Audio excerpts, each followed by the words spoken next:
N'allez pas en Algérie. Alors pas de panique, très chers téléspectateurs, il s'agit du titre provocateur du dernier documentaire de notre invité Tolt, le Globetrotter. Bonsoir. Bonsoir. Vous êtes donc réalisateur, vous réalisez plusieurs documentaires et vous avez lancé un projet, votre chaîne YouTube, Tolt, le Globetrotter, avec ce credo de découvrir des pays, et vous avez récemment sorti un documentaire sur l'Algérie que vous avez appelé « N'allez pas en Algérie, mettre un peu fin aux préjugés ». Vous aviez un premier épisode sur l'Iran. Ensuite, pourquoi avoir choisi l'Algérie ? En fait, le but de cette web-série N'allez pas en ou Don't Go To en anglais, c'est vraiment de casser les préjugés et les idées préconçues sur certains pays. Et donc, finalement, moi, ce qui m'intéresse, c'est surtout les pays qui ont soit une image un peu négative, soit qui sont vraiment méconnus. Donc, c'est vrai que l'Algérie entrait parfaitement dans ces critères-là. Puis en plus, il y a quand même un lien assez privilégié entre l'Algérie et la France, même si voilà, ça a été assez houleux pendant de nombreuses années.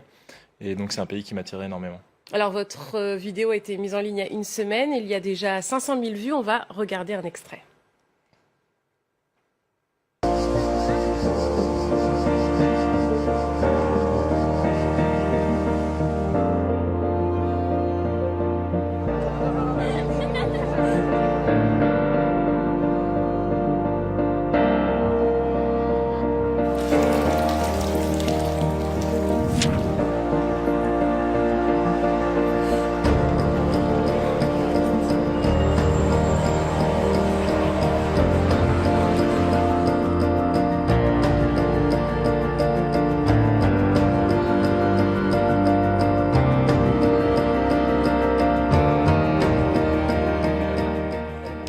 Alors Tolt, ces préjugés, l'architecture algérienne est moche, les Algériens ne sont pas instruits, c'est des choses que vous aviez entendues et qui vous ont donné aussi envie de mettre fin à ces préjugés ?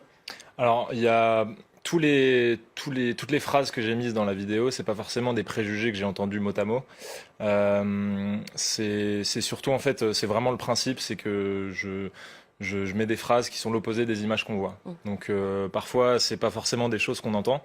Mais ça ne veut pas dire non plus que c'est pas sous-estimé. Par exemple, sur l'histoire, je pense que personne n'aurait l'idée de dire que l'Algérie n'a pas d'histoire, mais ça ne veut pas dire qu'il la sous-estime pas pour autant. Et du coup, comment est-ce que vous avez préparé votre voyage ? Vous y étiez en mars, c'est ça ? Exactement. J'ai préparé principalement par contact, notamment un ami d'origine algérienne qui m'a trouvé quelqu'un pour me loger à Alger et quelqu'un pour me loger à Oran, donc sa famille ou des amis.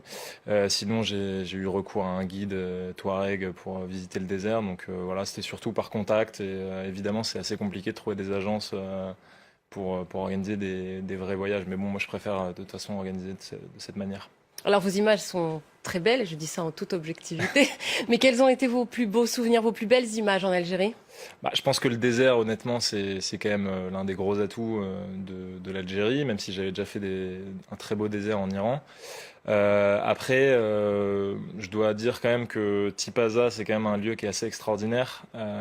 Voilà, d'avoir un site chargé d'histoire comme ça, juste au bord de la mer, ça m'a rappelé Tulum, par exemple. Oui. Au Mexique, mais c'est vrai que il y a ce problème de pollution qui peut voilà. Vous parlez justement dans votre blog, vous parlez évidemment de la beauté de l'Algérie, mais tout ce qui gâche un peu, beaucoup de déchets, beaucoup de saleté, les fameux sacs plastiques noirs qui jonchent le sol, d'autres choses que vous regrettez et qui gâchent un peu le paysage ? Vraiment, moi, c'est ça qui m'a choqué. C'est la pollution et aussi le manque de protection des sites, on va dire, historiques ou importants. Par exemple, à Tipaza, on marche à même des dalles qui ont plusieurs milliers d'années.